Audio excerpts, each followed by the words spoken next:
ఏమ్మా ఫైల్ కనిపిస్తుందా Dhanalakshmi? Yes sir, కనిపిస్తుంది సార్. ఒకసారి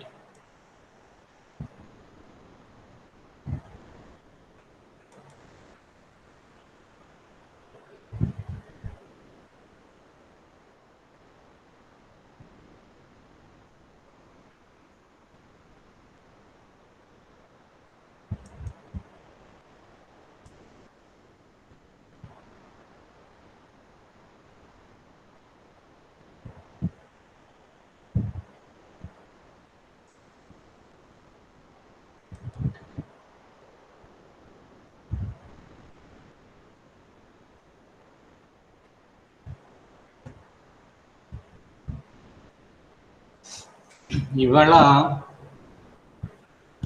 మనం చెప్పుకునేటువంటి చాప్టర్ ఏమిటంటే ఉష్ణ వికిరణము క్వాంటం సిద్ధాంతము. మనం దీన్నే క్వాంటం థియరీ ఆఫ్ రేడియేషన్ అని కూడా అంటారు. అయితే ఈ చాప్టర్లోకి వెళ్ళే ముందు మనం ఒక చిన్న విషయం చెప్పుకోవాలి. ఈ ఉష్ణం ఏమిటి, వికిరణం ఏమిటి అనే విషయాలకు వస్తే, ఉష్ణం ఒక చోట నుంచి ఇంకో చోటకి ప్రసరించడానికి వివిధ పద్ధతుల్లో ప్రసరిస్తుంది, ఒక చోట నుంచి ఇంకొక చోటకి. అట్లాంటి పద్ధతులు ఏమున్నాయంటే 3 ఉన్నాయి.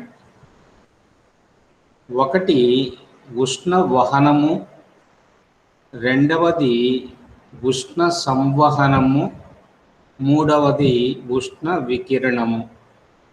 ఈ 3 పద్ధతుల ద్వారా ఉష్ణం ఒక చోట నుంచి ఒక చోటకి ప్రయాణం చేస్తుంది. ఉష్ణ వహనము అంటే ఏమిటంటే కండక్షన్ అంటారు, హీట్ కండక్షన్. ఉష్ణ సంవహనము అంటే కన్వెక్షన్, హీట్ కన్వెక్షన్. తర్వాత మూడవది ఉష్ణ వికిరణము అన్నాం కదా, దానిని థర్మల్ రేడియేషన్ అని అంటారు. ఏమా ఈ 3 పదాలు గుర్తుంటాయా ధనలక్ష్మి? గుర్తుంటాయి సార్. ఏంటి? ఉష్ణ వహనము, ఉష్ణ సంవహనము, ఉష్ణ వికిరణము. ఇంగ్లీష్లో కండక్షన్, కన్వెక్షన్, రేడియేషన్ అనే 3 పదాలు. ఉష్ణ వహనము అంటే ఏమిటంటే మామూలుగా ఘన పదార్థాల్లో ఉష్ణ ప్రసారం అయ్యేటువంటి పద్ధతి. అంటే అక్కడ ఆ పదార్థంలో కణాల కదలిక లేకుండా ఉష్ణం ఒక చోట నుంచి ఇంకొక చోటకి ప్రయాణం చేస్తుందన్నమాట. ఉదాహరణకి మనం ఒక కొలిమిలో ఒక ఇనుప రాడ్ లాంటి దాన్ని పెట్టామనుకో, దాన్ని రెండవ వైపు పట్టుకుంటే మనకి కాలుతుంది. అంటే అర్థం ఏమిటి? అటువైపు నుంచి, కొలిమి దగ్గర నుంచి మన చేతి దగ్గరకి ఉష్ణం కడ్డీ ద్వారా ప్రయాణం చేసింది, అంతే కదా. కానీ కడ్డీలో ఉండేటువంటి కణాలు అటువైపు నుంచి ఇటువైపుకి రాలేదు కదా. ఈ పద్ధతి అంటే కణాల కదలిక లేకుండా ఉష్ణం ఒక చోటు నుంచి ఇంకొక చోటకు వెళ్ళినట్లయితే దానిని ఏమంటారంటే ఉష్ణ వహనము అని అంటారు. సాధారణంగా ఘన పదార్థాల్లోనూ, పాదరసంలోను, పాదరసం అంటే మెర్క్యూరీ, దాంట్లోనూ ఈ ఉష్ణ వహనము అనే పద్ధతి ద్వారా ఉష్ణం ప్రసారం అవుతుంది. ఇంకో పద్ధతి ఏమిటంటే ఉష్ణ సంవహనము. అంటే ఇంగ్లీష్లో కూడా ఎవరన్నా ఉంటుంటారు కదా, ఒకసారి చెప్తుంటాను, ఎగ్జామ్లో రాస్తారు కదా ఇంగ్లీష్లో. అంటే conduction means it is a type of motion of heat or transfer of heat without the movement of the particles in the material medium. Material మీడియంలో పార్టికల్స్ మూమెంట్ లేకుండా హీటు ఒక చోట నుంచి ఇంకో చోటకి ట్రాన్స్ఫర్ అయితే దాన్ని ఏమంటున్నామంటే కండక్షన్ అంటున్నాం. రెండవది ఏమిటి? కన్వెక్షన్, తెలుగులో సంవహనం. సంవహనం అంటే ఏమిటంటే ఉష్ణము కణాలతో పాటే కదిలెళ్తుంది. అంటే ఉదాహరణకి మనం ఒక గిన్నెలో నీళ్లు తీసుకొని అడుగు నుంచి వేడి చేసామనుకో, అడుగు పొరలో ఉండేటువంటి అణువులు ఆ ఉష్ణాన్ని తీసుకొని పై పొరలకు వచ్చేస్తుంది. అంటే అక్కడ ఏం జరిగింది, ఏ కణాలైతే ఉష్ణాన్ని తీసుకున్నాయో ఆ ఉష్ణాన్ని అదే కణాలు మోసుకొని ఇంకో చోటకు వచ్చినాయి అన్నమాట. అంటే heat is transferred with the movement of the particles. ఇది సాధారణంగా వాయు పదార్థాలలో అట్లనే ద్రవ పదార్థాలలో కూడా ఉష్ణం ఈ పద్ధతితో ప్రయాణం చేస్తుంది. ఇక మూడవది వచ్చేటప్పటికి ఉష్ణ వికిరణము లేదా థర్మల్ రేడియేషన్. థర్మల్ రేడియేషన్ అంటే ఏమిటంటే the heat transfers without any material medium. యానకము అనేటువంటిది లేకుండానే ఒక చోట నుంచి ఇంకొక చోటకి ఉష్ణం ప్రసారం అవుతుంది. దానిని ఉష్ణ వికిరణము అంటాము. ఇప్పుడు సూర్యుడి దగ్గర నుంచి మనకి ఉష్ణం ప్రసారం చేసి భూమి యొక్క వాతావరణాన్ని వేడి చేస్తుంది. మరి సూర్యుడికి మనకి మధ్యలో చాలా ప్రాంతం అంటే ఒక 500 కిలోమీటర్ల పైన మనకు అంతా వ్యాక్యూమే ఉంటుంది. అక్కడ యానకం అంటూ లేదు, అంటే మెటీరియల్ మీడియం అనేటువంటిది లేదు. అయినా కూడా మనకు ఉష్ణ ప్రసారం జరుగుతుంది. ఇట్లా జరగడానికి కారణం ఏమిటంటే ఉష్ణ వికిరణము లేదా రేడియేషన్. ఇప్పుడు వికిరణ పద్ధతి ద్వారా ప్రయాణించేటువంటి ఉష్ణాన్ని కూడా ఉష్ణ వికిరణము అని అంటారు. అది గుర్తుపెట్టుకోండి. అంటే వికిరణము అనేటువంటి దాన్ని 2 రకాలుగా వాడుతున్నారు. అంటే ఉష్ణ ప్రసారం అయ్యేటువంటి పద్ధతిని ఉష్ణ వికిరణం అంటున్నాం.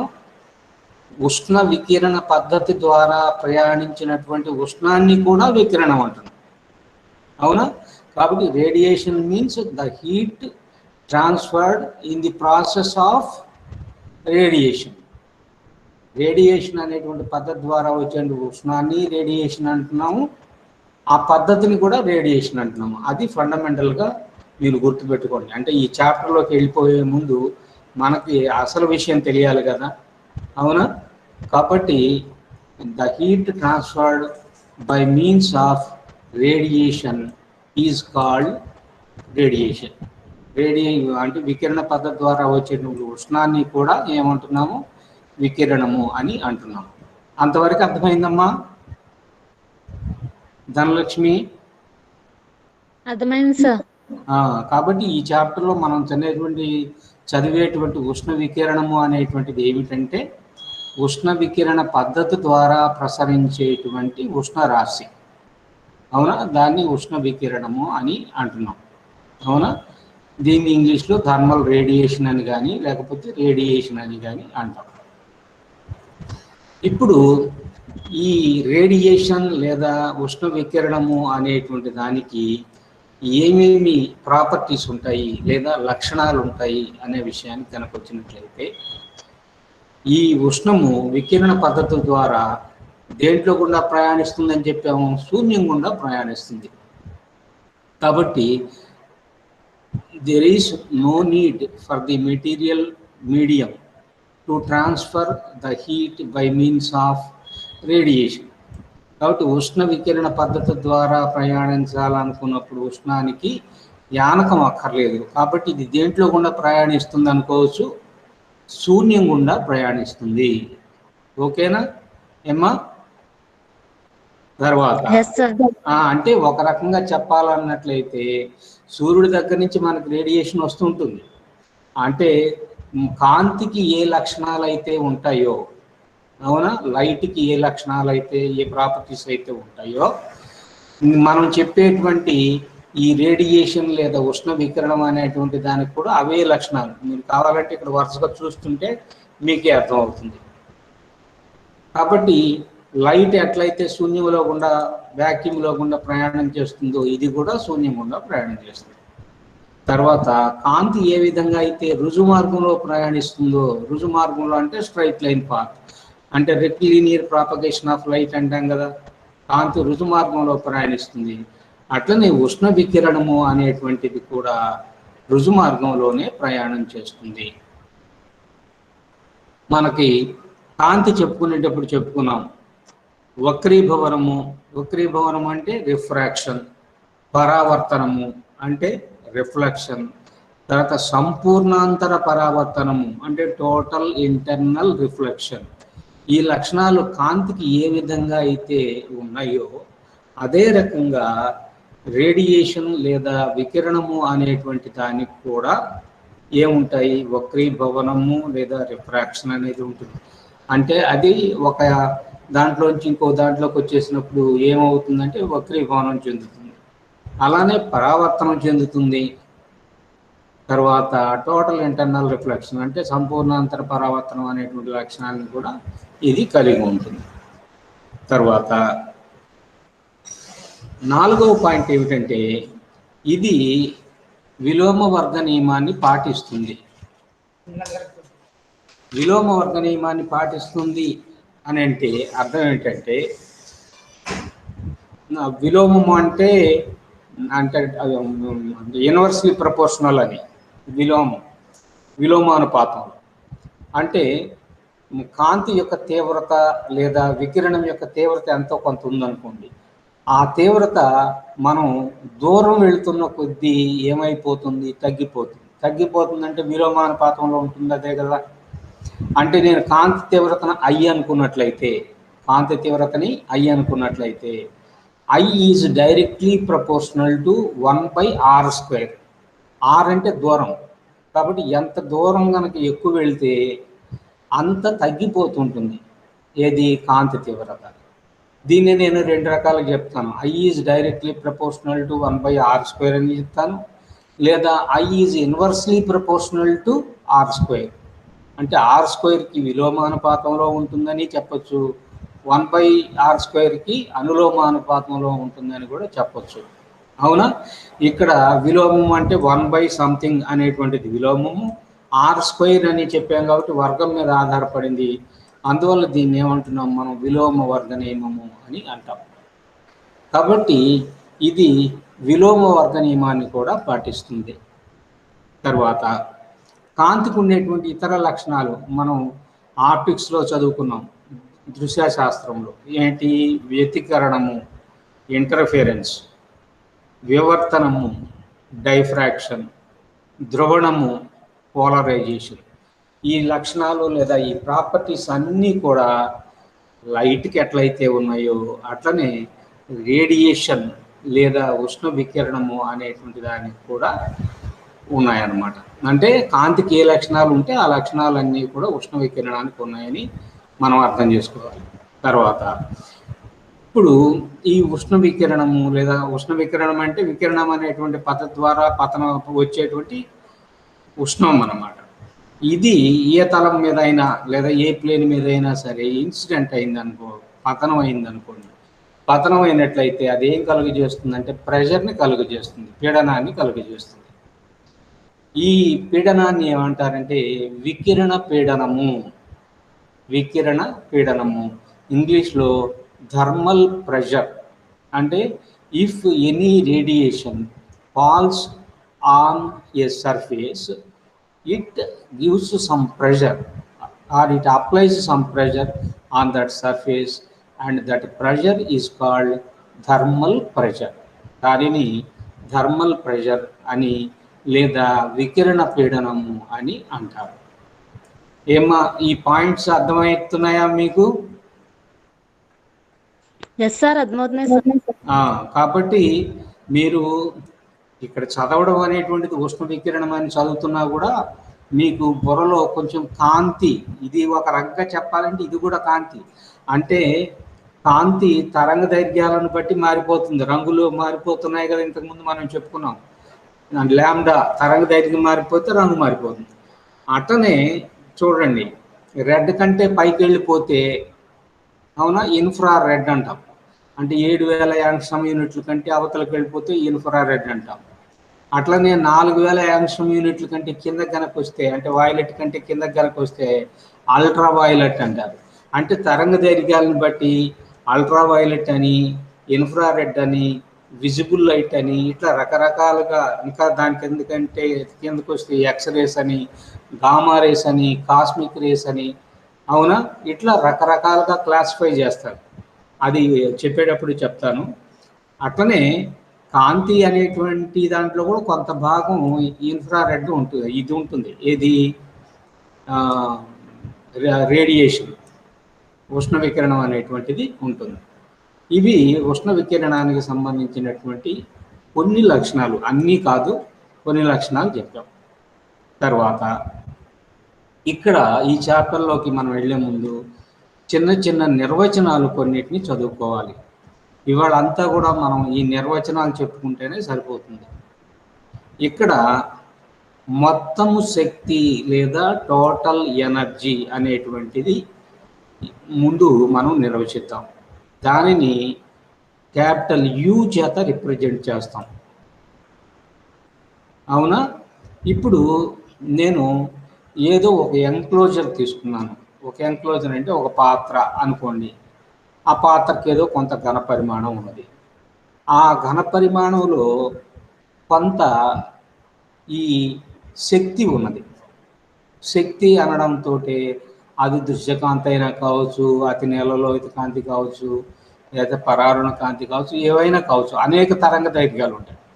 ఇప్పుడు ఆ ఘన పరిమాణం లోపల, అంటే ఇప్పుడు నేను ఎంత ఘన పరిమాణం అయితే తీసుకుంటున్నానో ఆ ఘన పరిమాణం లోపల దాంట్లో ఎన్ని తరంగ దైర్ఘ్యాలు ఉన్నాయో అన్ని తరంగ దైర్ఘ్యాల వల్ల మొత్తం ఎంత శక్తి ఉన్నది, దానిని ఏమంటారంటే మొత్తము శక్తి అని అంటారు. దీన్ని ఇంగ్లీష్లో టోటల్ ఎనర్జీ అంటారు. Total energy means it is the energy contained in the total volume of a body or of a system due to all the wavelengths contained within it. కాబట్టి అన్ని తరంగ దైర్ఘ్యాలు, ఎన్ని రకాల తరంగ దైర్ఘ్యాలు ఉంటే అన్ని రకాల తరంగ దైర్ఘ్యాలు, అన్నిటి తరంగ దైర్ఘ్యాల వల్ల ఆ మొత్తం ఘన పరిమాణంలో ఎంత శక్తి అయితే ఉన్నదో దానిని మొత్తం శక్తి అని అంటారు. అది ఒక తరంగ దైర్ఘ్యాన్ని మాత్రం కాదు, అన్ని తరంగ దైర్ఘ్యాలు కలిపి ఉండేటువంటి శక్తి. ఓకేనా? శక్తి అనేటువంటి దానికి కొలవడానికి మనం ఎస్ఐ పద్ధతిలో ఏం తీసుకుంటామంటే జౌల్ అనేటువంటిది ప్రమాణం. కాబట్టి మొత్తం శక్తి అంటే క్యాపిటల్ యు. క్యాపిటల్ యూకి బదులుగా నేను స్మాల్ యూ పెడతానంటే కుదరదు. దానికి వేరే అర్థం ఉండేటట్టుగా మళ్ళీ కింద డిఫైన్ చేసేసాం ఏమా. కాబట్టి total energy means the total amount of energy due to all the wave lengths contained in a volume or in a total volume of body or of a system. That is the total energy. Its unit is joule. ఏమ్మా, ఇది అర్థమైనట్లేనా? Yes sir, అర్థమైంది sir. కాబట్టి అన్ని రకాల తరంగ దైర్ఘ్యాల వల్ల మనం తీసుకున్నటువంటి మొత్తం ఘన పరిమాణంలో ఎంత శక్తి అయితే ఉంటుందో ఆ శక్తిని మనము ఏమంటున్నాము? మొత్తము శక్తి అని అంటున్నాము. తరువాత రెండవది ఏమిటంటే ఏకవర్ణ శక్తి. ఇక్కడ మీరు ఫండమెంటల్గా ఏకవర్ణము అంటే ఏమిటంటే ఒక తరంగ దైర్ఘ్యం. అంటే తరంగ దైర్ఘ్యం మారితే రంగు మారిపోతుంది కదా. ఏకవర్ణ కాంతి అంటే ఒక తరంగ దైర్ఘ్యం కలిగినటువంటి కాంతిని ఏకవర్ణ కాంతి అన్నాము, అవునా కదా? దీన్ని ఇంగ్లీష్లో స్పెక్ట్రల్ ఎనర్జీ అని అంటారు. ఏకవర్ణము అంటే స్పెక్ట్రల్ ఎనర్జీ. దీన్ని కూడా పైదానిలాగానే యూ చేత రిప్రజెంట్ చేస్తాము, కాకపోతే దీనికి ఒక సఫిక్స్ చేరుస్తాము.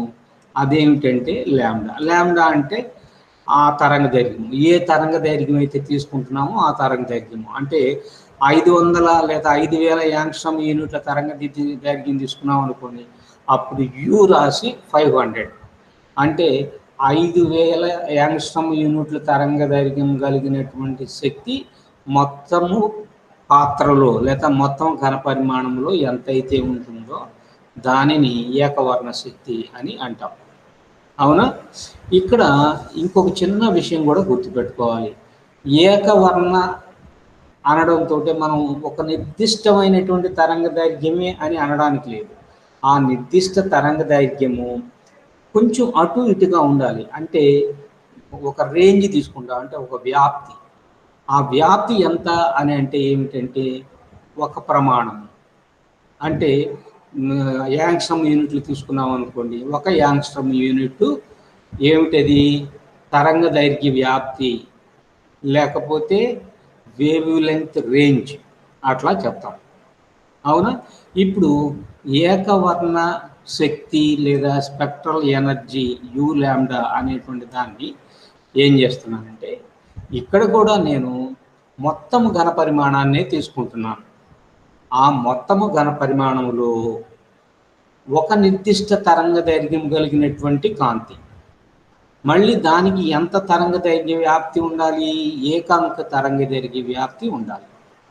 ఉన్నట్లయితే ఆ శక్తిని, అంటే మొత్తము ఘన పరిమాణములో ఏకాంక తరంగ దైర్ఘ్య వ్యాప్తి నిర్దిష్ట తరంగ దైర్ఘ్యం కలిగినటువంటి శక్తి ఎంతైతే ఉందో దానిని ఏమంటారంటే ఏకవర్ణ శక్తి లేదా స్పెక్ట్రల్ ఎనర్జీ అని అంటారు. So spectral energy means it is the energy contained in a total volume due to one particular wavelength with unit range of wavelength. Range of wavelength అంటే తరంగ దైర్ఘ్య వ్యాప్తి.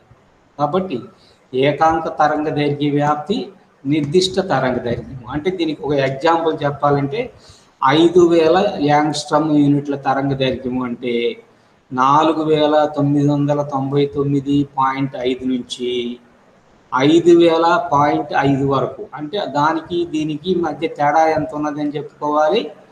1 యాంగ్స్ట్రమ్ యూనిట్ ఉంది. దాన్ని నేనేమంటున్నాను?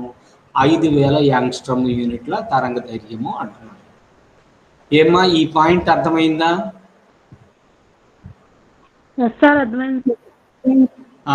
అంటే ఇక్కడ పర్టికులర్ వేవ్ లెంగ్త్ తీసుకుంటున్నాము. తీసుకున్నప్పుడు ఒకే ఒకటి ఉండదు, దానికి కొంచెం అటు ఇటుగా ఉంటుంటాయి అన్నమాట. అప్పుడు రేంజ్ అనేటువంటిది చెప్పాలి. ఏకవర్ణ శక్తిలో మనము నిర్దిష్ట తరంగ దైర్ఘ్యము అని చెప్తే, ఇదిగో చూడండి, ఒక నిర్దిష్ట తరంగ దైర్ఘ్యము చెప్పిన వెంటనే ఏకాంక తరంగ దైర్ఘ్య వ్యాప్తి అన్న విషయం చెప్పాలి.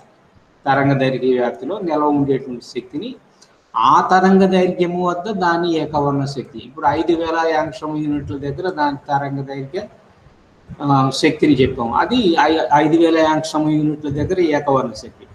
ఒకవేళ అదే పాత్రలో 6000 యాంగ్స్ట్రమ్ యూనిట్ల తరంగ దైర్ఘ్యం కలిగినటువంటి శక్తి కూడా ఉండి ఉండొచ్చు కదా. ఒకవేళ నేను U6000 అని చెప్పే పని అయితే అప్పుడు 5000 యాంగ్స్ట్రమ్ యూనిట్లకు సంబంధించింది చెప్పకూడదు, 6000 ఎంత ఉన్నదో అంత చెప్పాలి. ఇది కూడా మొత్తం ఘన పరిమాణములో ఉండేటువంటిదే తీసుకుంటాం.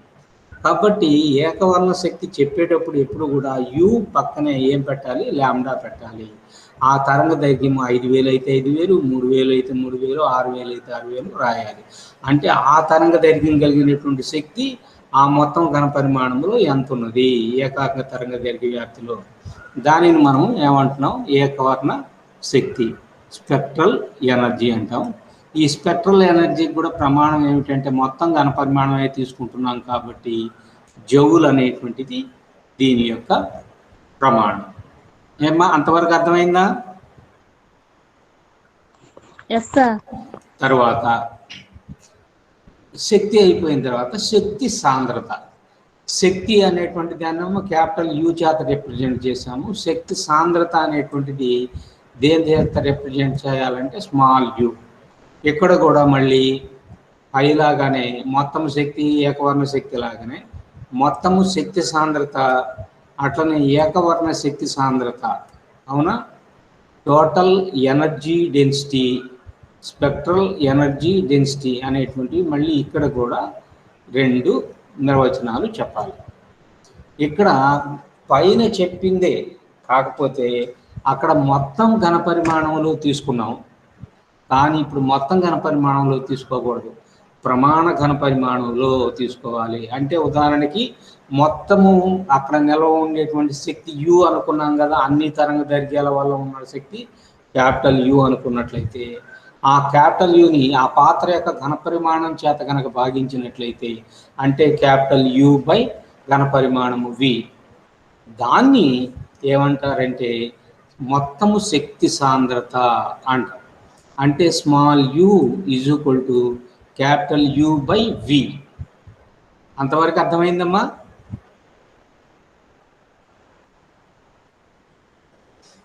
ఎస్ సార్, అర్థమైంది సార్. కాబట్టి ఇప్పుడు కూడా నేను ఏం తీసుకుంటున్నాను, మొత్తము అంటే వ్యవస్థ మొత్తము ప్రమాణం మొత్తంలో ఉండేటువంటి శక్తిని తీసుకొని, అన్ని తరంగ దైర్ఘ్యాల వల్ల వచ్చేటువంటి మొత్తం శక్తిని తీసుకొని దాని యొక్క ఘన పరిమాణం చేత భాగించాను. అందువల్ల ఏమంటున్నాం అంటే ప్రమాణ ఘన పరిమాణంలో అన్ని తరంగ దైర్ఘ్యాల వల్ల ఉండేటువంటి శక్తిని మొత్తము శక్తి సాంద్రత, ఇక్కడ మొత్తము అంటే అన్ని తరంగ దైర్ఘ్యాల వల్ల అని గుర్తుపెట్టుకోవాలి. Total means due to all the wave lengths. So total energy density means it is the energy per unit volume due to all the wave lengths. కాబట్టి అన్ని తరంగ దైర్ఘ్యాల వల్ల ప్రమాణ ఘన పరిమాణానికి ఎంత శక్తి అయితే నిల్వ ఉన్నదో దానిని మనం ఏమంటున్నామంటే మొత్తం శక్తి సాంద్రత. ఇక్కడ సాంద్రత అంటే మళ్ళీ ప్రమాణ ఘన పరిమాణం అన్నారు, మళ్ళీ అక్కడేమో మొత్తం అంటున్నారు. అంటే చెప్పాను తేడా దానికి. సాంద్రత అంటే ప్రమాణ ఘన పరిమాణానికి, మొత్తం అంటే అన్ని తరంగ దైర్ఘ్యాల వల్ల. అది దీనికి ప్రమాణము తీసుకున్నట్లయితే జౌల్ పర్ మీటర్ క్యూబ్. ఇందాక చెప్పాను క్యాపిటల్ యూకి జౌలు, ఘన పరిమాణానికి మీటర్ క్యూబ్. కాబట్టి జౌల్ పర్ మీటర్ క్యూబ్ అంటే చూసారా, ఇందాక చెప్పిన దాంట్లో యు బై వి అని చెప్పాము. యు బై వి అంటే యూకి జౌలు, బై వికేమో metre cube, joule per metre cube అవుతుంది. ఏమ్మా దీనికి అర్థమైనట్లేనా మొత్తం శక్తి సాంద్రత అంటే? ఎస్ సార్, అర్థమైంది సార్. ఇప్పుడు ఏకవర్ణ శక్తి సాంద్రత అంటే మీరు చెప్పగలుగుతారా ఏమ్మా? మొత్తం శక్తి సాంద్రత అంటే మొత్తం శక్తిని తీసుకొని ఘన పరిమాణం చేత భాగించాను. అట్లా ఏకవర్ణ శక్తి సాంద్రత అంటే ఏం చెప్పగలరు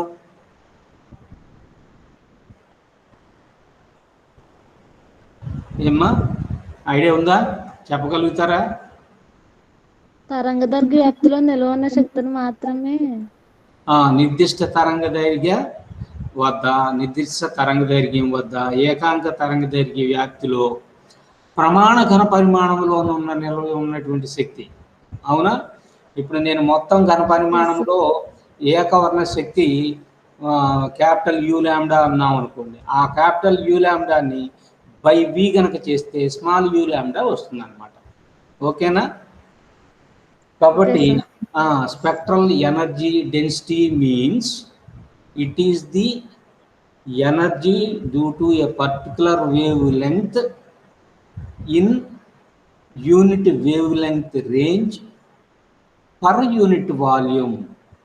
కాబట్టి ప్రమాణ ఘన పరిమాణములో నిర్దిష్ట తరంగ దైర్ఘ్యము కలిగినటువంటి వికిరణము ఏకాంక తరంగ దైర్ఘ్య వ్యాప్తిలో ఎంతైతే నిల్వ ఉంటుందో దానిని ఆ తరంగ దైర్ఘ్యము వద్ద దాని ఏకవర్ణ శక్తి సాంద్రత అంటారు.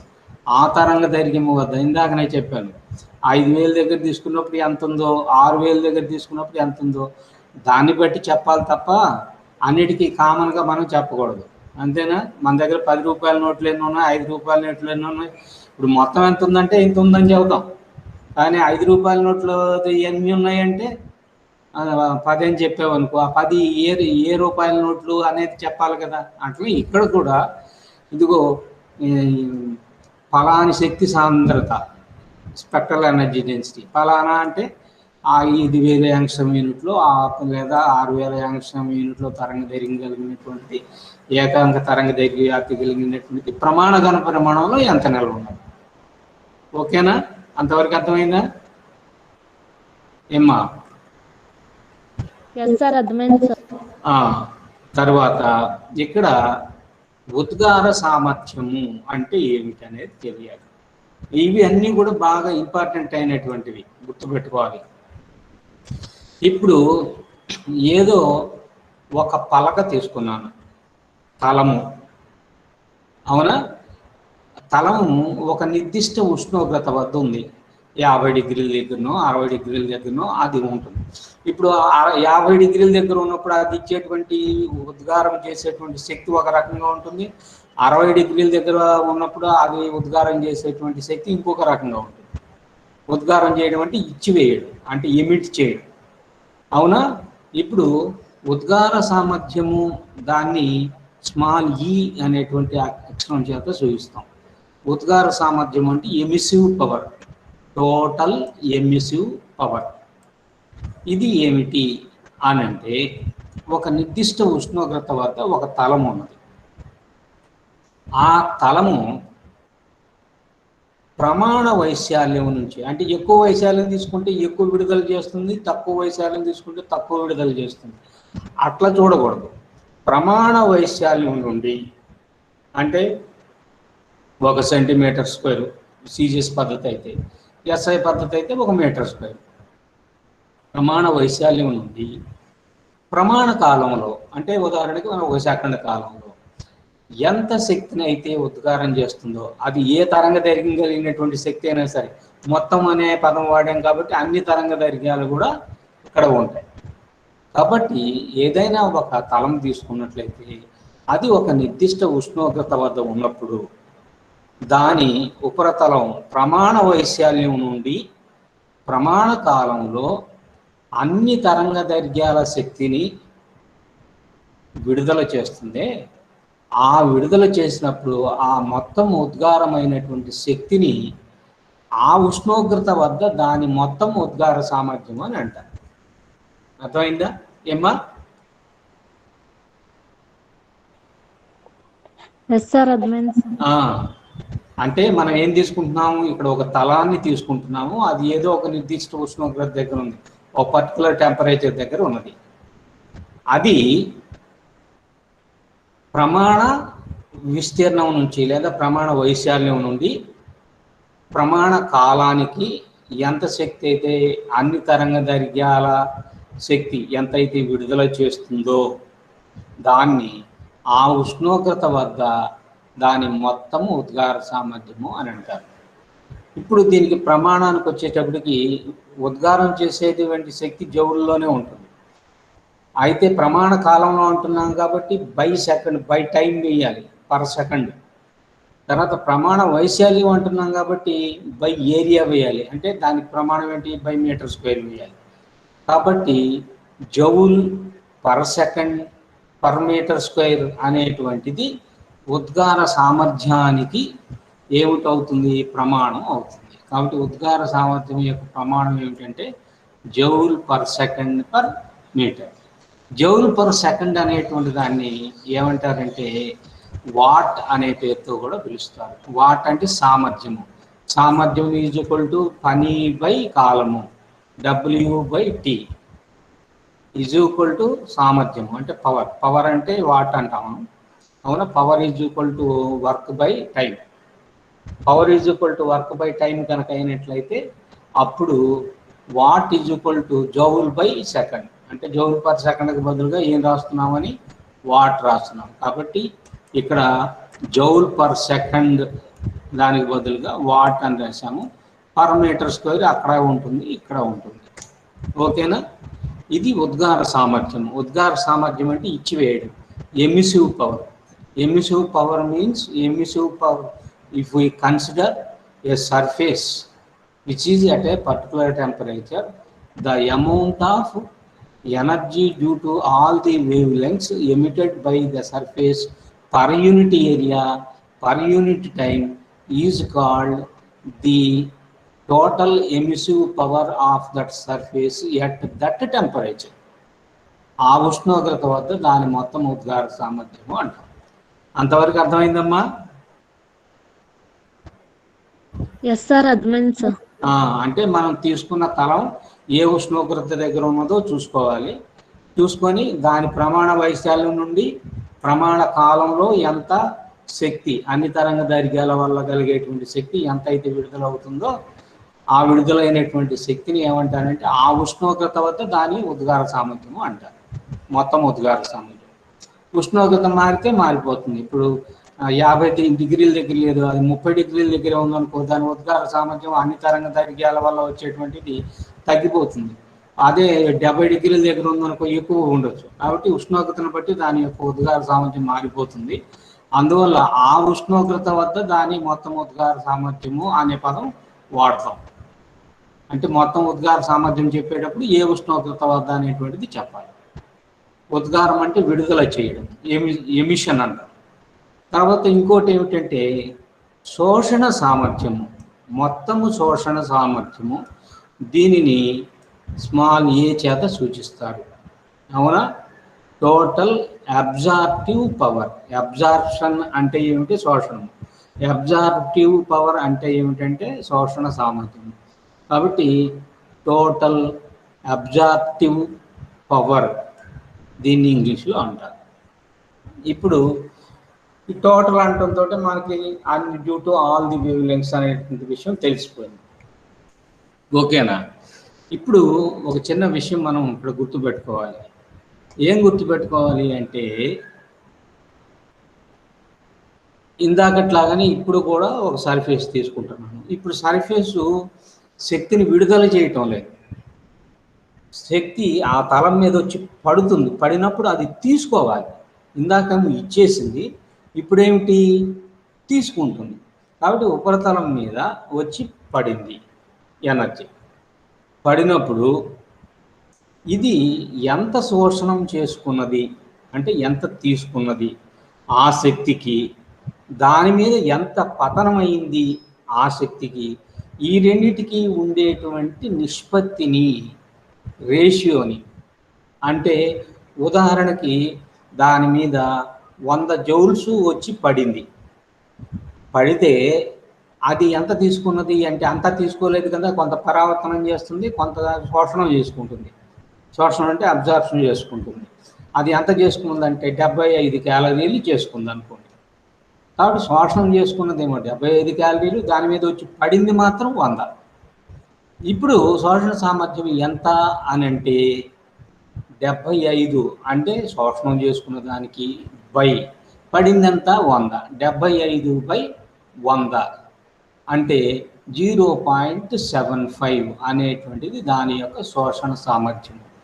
ఒకవేళ దానికి పర్సంటేజీ లేదా శాతంలో చెప్పాలంటే 0.75 ఇంటూ 100 వేసుకుంటారు. అప్పుడు 75%. అంటే వచ్చి పతనం అయిన దాంట్లో 75% తీసుకుంది అనమాట. ఇక్కడ మనం మొత్తం అంటున్నాం కాబట్టి దాని మీద ఎన్ని తరంగ దైర్ఘ్యాలు పడ్డాయో అన్ని తరంగ దైర్ఘ్యాలులో ఎంత శక్తి తీసుకుందో అంత శక్తి. తర్వాత ఇందాక చూడండి, ఉద్గార సామర్థ్యం మనం చెప్పేసేటప్పుడు ఏం చెప్పాం? ప్రమాణ వైశాల్యం అని చెప్పాం. ఇప్పుడు అట్లా ప్రమాణ వైశాల్యం చెప్పాల్సిన పని లేదు. ఎంత వైశాల్యంలో పడితే అంత వైశాల్యంలో, అంటే 5 చదరపు మీటర్ల విస్తీర్ణంలో పడింది అనుకో, అప్పుడు 5 చదరపు మీటర్ల విస్తీర్ణంలో పడింది, 5 చదరపు మీటర్ల విస్తీర్ణంలో శోషణం జరిగింది. కాబట్టి వైశాల్యం గురించి చెప్పాల్సిన అవసరం లేదు. అంటే ప్రమాణ వైశాల్యం అని అనాల్సిన పదం లేదు, ఇక్కడ అవసరం లేదు. తర్వాత ఎంత కాలంలో అంటే ఎంత కాలం వచ్చి పడితే అంతకాలం ఇది శోషణం చేసుకుంది. కాబట్టి ఇక్కడ కాలం కూడా చెప్పాల్సినటువంటి అవసరం లేదు. అవునా? గంట పడితే పడేది గంట కాలం, శోషణం చేసుకున్నది కూడా గంట కాలం. అవునా?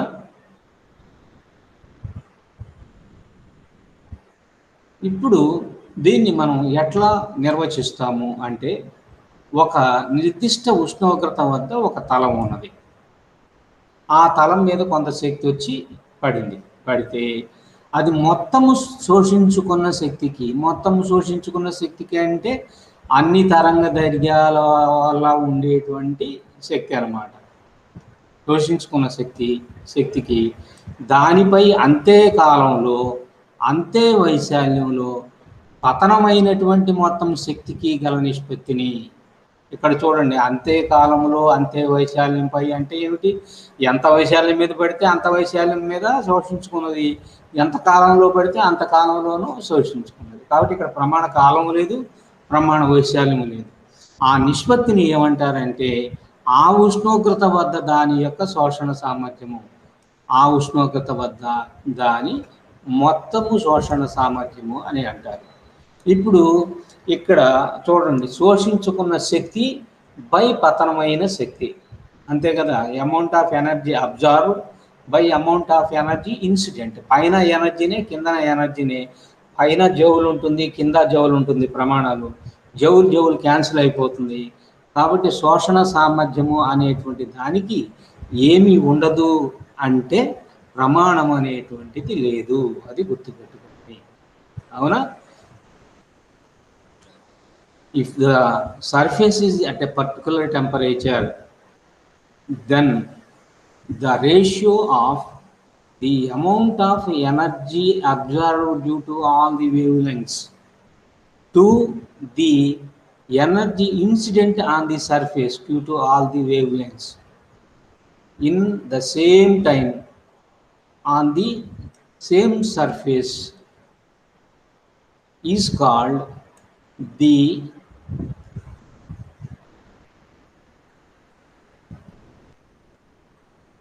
total absorptive power at that temperature. It has no units because it is simply the ratio. ఓకేనా?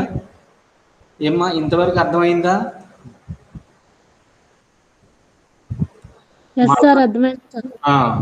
కాబట్టి శోషణ సామర్థ్యం అంటే ఏమిటంటే చెప్పుకోవాలి, అన్ని తరంగ దైర్ఘ్యాల వల్ల వచ్చి దాని మీద పడేటువంటిది చూసుకోవాలి, శోషించుకున్నది ఎంతో చూసుకోవాలి, శోషించుకున్న దానికి పతనమైనటువంటి దానికి ఉండేటువంటి నిష్పత్తి అది టెంపరేచర్ని బట్టి ఉంటుంది. అంటే ఒక్కొక్క టెంపరేచర్ దగ్గర ఒక్కో రకమైన శోషణ లక్షణం ఉంటుందన్నమాట. కాబట్టి ఆ ఉష్ణోగ్రత వద్ద దాని యొక్క శోషణ సామర్థ్యం అని అంటారు. తర్వాత దీన్ని మనం స్మాల్ ఏ చేత సూచిస్తారు ఒకటి. తర్వాత ఇంకొక విషయం మీరు గుర్తుపెట్టుకోవాల్సింది ఏమిటంటే దీనికి గరిష్ట విలువ ఒకటి. అంటే ఉదాహరణకి ఇందాక చెప్పిన దాంట్లో 100 జౌళ్ళు వచ్చి పతనం అయింది అన్నాం అనుకో, 100 జౌల్స్ పతనం అయితే ఇది 150 జౌల్స్ అబ్జర్వ్ చేసుకోలేదు కదా. నేను మీకు 100 రూపాయలు ఇస్తే మీరు 150 తీసుకోలేదు కదా. నేను ఇచ్చిన దాంట్లో ఇచ్చింది మొత్తం తీసుకోవచ్చు, లేదా దాంట్లో కొంత తీసుకోవచ్చు. నేను ఇచ్చిన దానికంటే మించి తీసుకోవడానికి లేదు కదా. అట్లనే ఇక్కడ కూడా పతనం అయింది మొత్తం తీసుకున్నది అనుకోండి, అప్పుడు 100 ఇచ్చాము, 100 తీసుకున్నది అనుకోండి, అప్పుడు 100 తీసుకున్నది బై 100 ఇచ్చింది, అప్పుడు 100 అవుతుంది. కాబట్టి గరిష్ట విలువ ఏకి ఎంత వస్తుందంటే 1 అవుతుంది, అంతకు మించి రాదనమాట. తర్వాత ఇంకొకటి ఏమిటంటే ఏకవర్ణ ఉద్గార సామర్థ్యము. ఇందాకేమో మొత్తం శోషణ సామర్థ్యము, మొత్తం ఉద్గార సామర్థ్యం చెప్పాము. ఇప్పుడు ఏకవర్ణ ఉద్గార సామర్థ్యము, తర్వాత ఏకవర్ణ శోషణ సామర్థ్యము, ఇవి రెండు కూడా మీరు చెప్పచ్చు. ఇందాక ఉద్గార సామర్థ్యాన్ని, మొత్తం ఉద్గార సామర్థ్యాన్ని ఈ చేత చూపిస్తే దీన్ని ఈ ల్యాండా చేత చూపిస్తున్నాం. ఇప్పుడు ఇక్కడ ఏమిటి, ఒక నిర్దిష్ట తరంగ దైర్ఘ్యం ఉండేటువంటి ఒక తలం తీసుకుంటున్నాం. తీసుకుంటే అది ప్రమాణ వైశాల్యం నుండి ప్రమాణ కాలంలో నిర్దిష్ట తరంగ దైర్ఘ్యము కలిగిన ఏకాంక తరంగ దైర్ఘ్య వ్యాప్తి కలిగినటువంటి శక్తి ఎంతైతే ఉద్గారం చేస్తుందో ఆ శక్తిని ఏమంటారంటే ఆ ఉష్ణోగ్రత ఆ తరంగ దైర్ఘ్యాల వద్ద దాని యొక్క ఏకవర్ణ ఉద్గార సామర్థ్యం అని అంటారు. అవునా? కాబట్టి ఇక్కడ మళ్ళీ ఉద్గారం గురించే చెప్తున్నాం కాబట్టి ప్రమాణ వైశాల్యం నుంచి ఎంత ఉద్గారం, ప్రమాణ కాలంలో ఎంత ఉద్గారం అయింది అనేటువంటిది చెప్పాలి. ఆ తలం ఎంత ఉష్ణోగ్రత వద్ద ఉన్నది అనేటువంటిది చెప్పాలి. అయితే ఇక్కడ ఏకవర్ణం అంటున్నాం కాబట్టి ఫలాని తరంగ దైర్ఘ్యము కలిగినటువంటి వికిరణము లేదా కాంతి ఏకాంక తరంగ దైర్ఘ్య వ్యాప్తిలో ఎంత ఉద్గారం చేసింది, ఆ ఉద్గారం చేసినటువంటి శక్తిని ఆ ఉష్ణోగ్రత వద్ద ఆ తరంగ దైర్ఘ్యాల వద్ద దాని ఏకాంక తరంగ దైర్ఘ్య వ్యాప్తిలో దాని యొక్క ఏకవర్ణ ఉద్గార సామర్థ్యము అని అంటారు. ఇప్పుడు దీన్ని తీసుకున్నట్లయితే దీనికి ప్రమాణాలు కూడా ఏముంటాయి, సామర్థ్యం అనడంతో ప్రమాణ వైశాల్యం అనే పదం కూడా ఇక్కడికి వచ్చింది కాబట్టి joule per second per metre square, joule per సెకండ్కి బదులుగా ఇందాక రాసాం వాట్ అనేటువంటిది రాసాం, ఇప్పుడు కూడా వాట్ అనేది రాయచ్చు. తర్వాత నేను ఈ చెప్తున్నటువంటి ఈ నిర్వచనాలన్నీ కూడా నేను ఇప్పుడు చెబుతూ వెళ్తున్నాను కానీ మీకు అర్థమైనట్టుగా అనిపిస్తాయి, కానీ ఈ నిర్వచనాలన్నీ కూడా మనం ఎక్కువ కాలం గుర్తుపెట్టుకోవాలంటే వీటిని మాత్రం మనం బైహార్ట్ చేయాలి. అవి గుర్తుపెట్టుకోండి. బైహార్ట్ చేయకపోతే అవి గుర్తుండవు. అవునా? నిర్వచనాలను ఎప్పుడు కూడా బైహార్ట్ చేయడం ఒకటి, డెరివేషన్ ఎప్పుడు కూడా పెన్ను పేపర్ పెట్టుకొని డెరివేషన్ చేయడం అనేటువంటిది చాలా ముఖ్యమైనటువంటి విషయాలు.